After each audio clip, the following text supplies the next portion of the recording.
Hello everybody and welcome to our module on zoonotic bacteria. Zoonotic bacteria are bacteria that are transmitted from animals to humans to cause disease. They're all rare, and one thing that I've always found helpful to remember is that almost all of these can be treated with the antibiotic doxycycline. I had an old chief resident who used to call these doxy-sensitive diseases.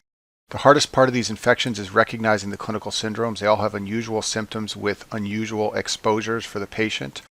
All these ones over here on the right are transmitted by the bite of a tick or a flea or a louse. You've got to get bit by something to get all these bacteria on the right. These ones on the left you can get directly from exposure to the animal. Some of them do have tick or flea reservoirs as well, but you can get the infection straight from the animal or exposure to the animal.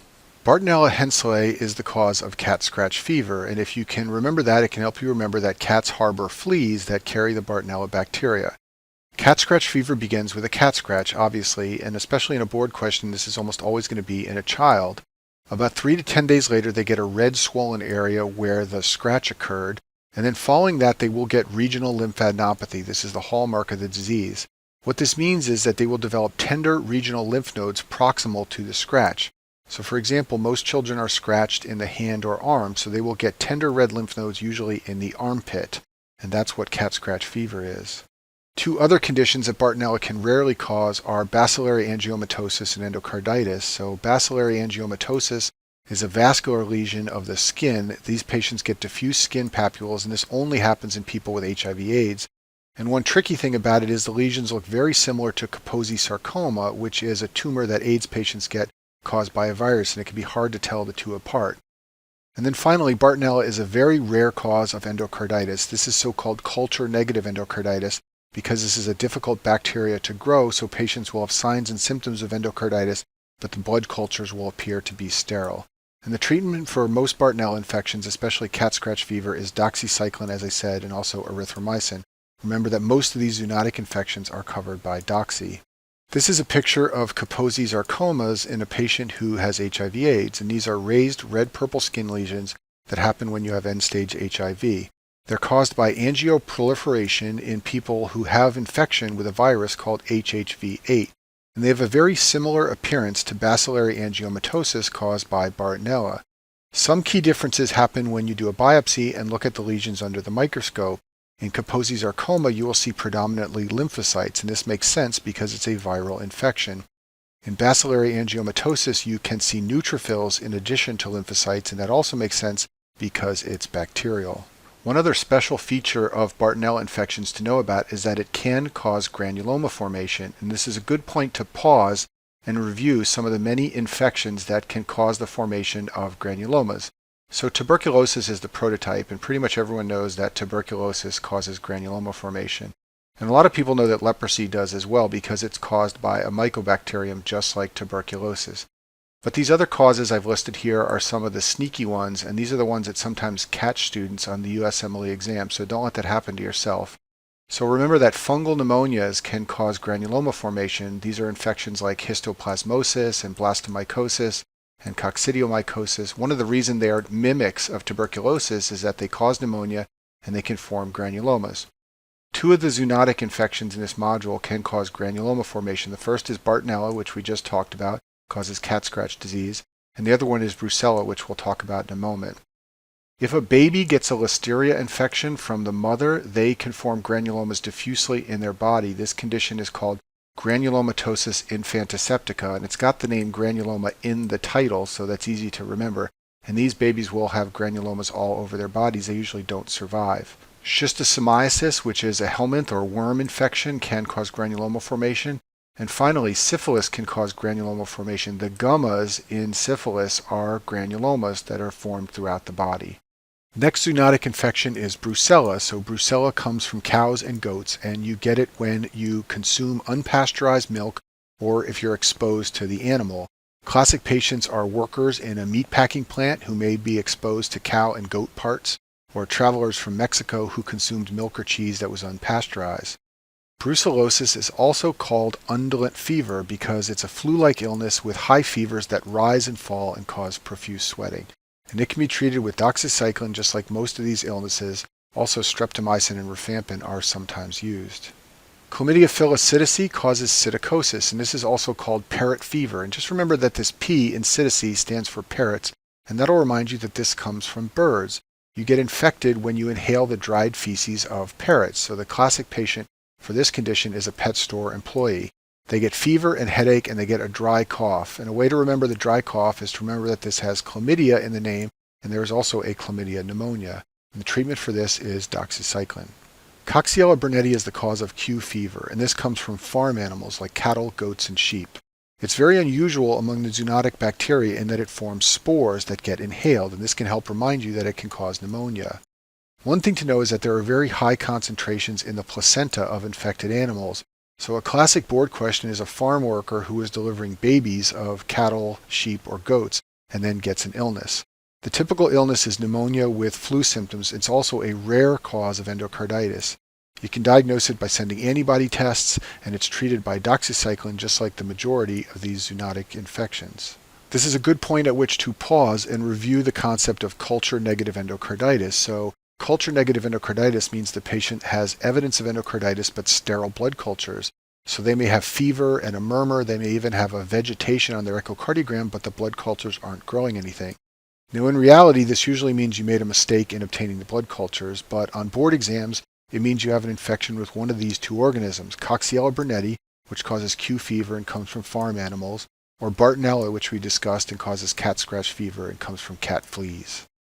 Francisella tularensis causes tularemia, but I prefer to remember it by its other name, rabbit fever, because that helps me remember where it comes from. Important reservoirs for this bacteria are ticks and deer flies, but also rabbits, and it occurs commonly in animal handlers, especially people who have been handling rabbits. In board questions, it's often going to be someone who's been hunting rabbits or handling rabbits. You can also get it from a tick bite. The most common form is called ulceroglandular, and this is such a weird word that I've always remembered it, and I hope you can remember it too, because it reminds you of the two most important symptoms. People who get tularemia get a skin ulcer at the site of an insect bite, and then they get swollen, painful lymph nodes. They also get fevers and chills, which are relatively nonspecific. But if you can just remember rabbits and then this weird word, ulceroglandular, then you can remember pretty much all you need to know to recognize tularemia. And the treatment for this is streptomycin, but doxycycline is okay too. Remember, doxy works for most of these bacteria. Pasteurella lives in the mouth of cats and dogs, and for this bacteria I always picture an angry dog with drool dripping from its sharp teeth, and I think of Pasteurella as being present in that saliva. That helps me remember that it lives in the mouth, and it also helps me remember that you often get infected from bites or scratches from cats or dogs. It can cause a couple of infections. It can cause cellulitis when it bites or scratches the skin. It can also get into the bloodstream and cause osteomyelitis. And one thing to remember is that bite wounds from animals are usually polymicrobial. They contain Staph aureus. They also contain anaerobes. So you generally don't treat them with just an antibiotic for the Pasteurella. You use broad-spectrum therapy like amoxicillin clavulanate is an oral option, or amsulbactam or piptazo are IV options, but you always want to use something broad spectrum in anyone who's got an animal bite. Leptospira causes leptospirosis, and I talk about this in more detail in the module on spirochetes. For our purposes here, just know that it lives in rodents and it's shed in the urine. It gets in through scratches in your skin when you swim in contaminated water, so the classic patient is a surfer or swimmer from the tropics, and you can treat it with doxycycline or azithromycin. So that's the last of the zoonotic bacteria that have an animal vector. Now we're going to talk about bacteria that use something like a tick or a flea or a louse in order to carry themselves from the animal to the human. And the first one is Ehrlichia, which causes ehrlichiosis. This is a tick-borne illness because it's carried to humans by the lone star tick. The white-tailed deer is the principal reservoir, and the tick picks it up from the deer and carries it to humans. Ehrlichia is an obligate intracellular bacteria, and it classically causes berry-like inclusions of monocytes called morulae. This is a picture of some morulae down here. There's an arrow pointing at a white blood cell, and you can see a couple small purple inclusions, and those are the morulae of Ehrlichia. The symptoms of Ehrlichia are a flu-like illness, so these are non-specific symptoms like fevers and chills. And then you get leukopenia, and this makes sense because it infects white blood cells, so naturally it will lower the white blood count. It can also lower the platelet count and give you thrombocytopenia. To visualize it, you need to use the Giemsa stain because it's intracellular. And remember, the Giemsa stain is used for lots of intracellular organisms like chlamydia and malaria and others. You can also diagnose it with antibody tests, that's serology. And the treatment is doxycycline, just like most of these zoonotic infections. There is another bacteria called Anaplasma that causes a condition called anaplasmosis, and this is a very similar bacteria to Ehrlichia, except for two important distinctions. The first distinction is the findings you will see on blood smear. The morula in anaplasmosis are seen in the granulocytes, not in the monocytes. And then the second distinction is the tick vector. The tick vector for anaplasma is Ixodes scapularis, not the Lone Star tick. And Ixodes scapularis is a very important tick vector because it's the tick vector for Lyme disease, which we'll talk about in a minute, and also a protozoal blood infection called babesiosis. So they like you to know for your boards all the different infections you can get from Ixodes, and you should know that patients who have Lyme disease may be co-infected with babesiosis or anaplasma. Other than those two distinctions, the symptoms and treatments of anaplasmosis are similar to ehrlichiosis. Patients will get fever and joint pains. They can have low blood cell counts. You can diagnose it by a blood smear, although as I said before, the inclusions are different than in ehrlichiosis, and you can also treat anaplasma with doxycycline, just like you can for Ehrlichia. Borrelia burgdorferi is a zoonotic infection. This is the cause of Lyme disease. This is a spirochete, and I talk about it in more detail in the module on spirochetes. It's caused by a tick bite of Ixodes scapularis, as I just said. The tick larvae feed on mice, which are the reservoir, and then the adult ticks feed on deer. So it's called a deer tick, but actually the reservoir is not deer, it's mice. The ticks bite humans and cause Lyme disease. It's common in the Northeast. It's named after Lyme, Connecticut, which is in the Northeast of the United States. So in a board question, it'll be a patient who's from New York or Connecticut or Massachusetts, and it's treated with doxycycline or ceftriaxone. Next, we're going to talk about rickettsia, but first let me talk about rickettsia and chlamydia because they are very similar types of bacteria. They're both obligate intracellular bacteria that use the host ATP for energy. Chlamydia cannot make ATP at all, and rickettsia can only make a little bit. Neither of them can be cultured on common media. You have to inoculate them into living cells like the yolk sac of chicken embryos in order to grow them. They're both very small with a size that's close to viruses. And then chlamydia, as you may know, is transmitted person to person. Often it's sexually transmitted. And rickettsia is transmitted by either a tick or an insect. So there are three different rickettsia infections you need to know about. They all come from the bites of ticks or fleas or lice. And the three subtypes are rickettsia, which causes Rocky Mountain spotted fever, rickettsia typhi, which causes murine typhus, and rickettsia prowazekii, which causes epidemic typhus. Before we go any further, let me explain the difference between typhus and typhoid because the words sound alike but they mean different things. Typhus is a Greek word for smoky or hazy, and it was used by Hippocrates to describe a state of mind in people who were infected. Typhus is caused by rickettsia species, and it can occur in plagues caused by rickettsia prowazekii. Typhoid has to do with typhoid fever. This is caused by Salmonella typhi.